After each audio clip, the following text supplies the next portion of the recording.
The most magical thing that I experienced after her passing were, I've read about this, I've heard about this from some very wise people that the departed try to contact you.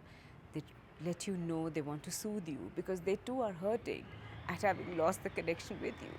So they send you signs, and if you're open to them, if you can read these signs, if you're connected to the universe, and if you're just aware, you do pick up these signs. Two signs that I experienced: my mom had this habit of picking up feathers and she would collect them, and sometimes she would, put them in her ears. I don't know if your moms do it, but my mom used to do it. She used to scratch her ear with it, and she used to really love it.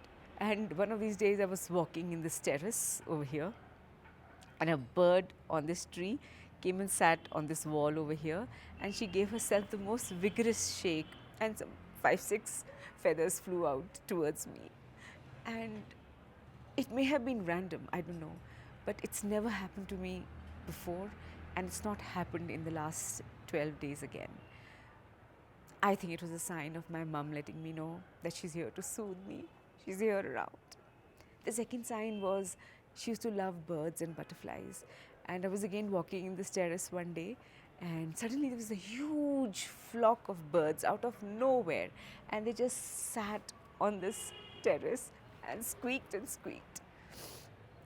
I just stood there and I just sobbed. And I couldn't, I was at a loss of words. And then suddenly there were 5 6 butterflies that went by. If they were not signs, I don't know what they were. So many thoughts run through my mind morning and evening, and I want to share with you what I'm feeling as a child who's lost her mom. And my hope is that not only will this heal somebody, one person out there who's probably grieving as much as I'm grieving, but most importantly, also shine a light on the frivolous things that dilute our relationships. I regret today each and every time that did not talk to her, did not return her call, or thought that my opinion was better than hers, or important enough to go into long weeks of silence. In the last few days that I was here with her, she told me the words that I longed for all my life. Rubina, I'm so proud of you. I wish everybody has a child like you. I wish everybody has a daughter like you. For me to have heard those words are the most priceless validation that I could have ever aspired for or ever got. I didn't even know I required that validation till I actually got it from her. And I'm so glad I have it because that has really helped me close or get closure on a lot of the parts of her life which were very troubled between her and me. And today, in hindsight, I feel that, चाहे जितनी भी लड़ाई हो तुम्हारी mummy से, चाहे जितने भी ऐसे दिन हो जहाँ आपको लगता है कि आपकी मम्मी आपको समझती नहीं है, और that your relationship with your parent is just not how you want it to be or how your friend's relationship is, it is still yours. And that is worth preserving and worth fighting for and worth investing time and energy in. The other most important thing that I learned from losing my mum is that you never know grief till you've gone through it. My friends have lost their loved ones, and someone I know very dearly lost her mum some time back. And sure, I was there with them, and we shared a very, very deep friendship and a very deep connection. But the way I feel her grief today, I could not have felt it before I lost my mum. Grief is a very, very complex, multi layered emotion. And for us to go in and meet somebody and say, hey, this too shall pass, or she's in a better place, sounds really hollow. Because at that time, you're just missing this person you love so much. And then when someone tells you this too shall pass, your instinct is, but I don't want it to pass. I want this to envelop me forever. I never want to lose this memory. I don't think I ever want to let go of this grief because it's in this grief that I celebrate the joy I've had with her, the beautiful life I've had with her. So I don't think it becomes easy, but I think we carry this grief with us for as long as you live because it is such a special part of having known someone so beautiful. So next time when I meet somebody who's lost someone, I hope it's not frequent or, happens in the near future. But for sure, all I would really do is just hold their hand, give them a hug, and say, I'm here in the presence of the grief that you're feeling. And just let them know that I truly understand what grief feels like. The other surprising thing I learned when I lost my mum was I'm not somebody who's very given to rituals, and I'm an atheist. I believe in doing good by humanity and being kind to everybody. When you worship a god or a deity, there are a whole lot of rituals that are followed. And my initial response to the first day or two of rituals was, why am I doing this? I just want to sit in a corner and cry and sob and celebrate my mother with the grief that I have in me.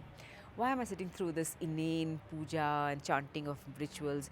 But then I realized for my mom, this was very, very important. So I, from that moment on, invested every bit of my presence into these rituals. And the surprising thing is, by the 12th day, it was almost like there was a magical shift in my energy and a shift in the way I felt. I almost felt lighter, and I felt more in awe of her, and I felt more in celebration of the life that we had together, the shared life that we had together.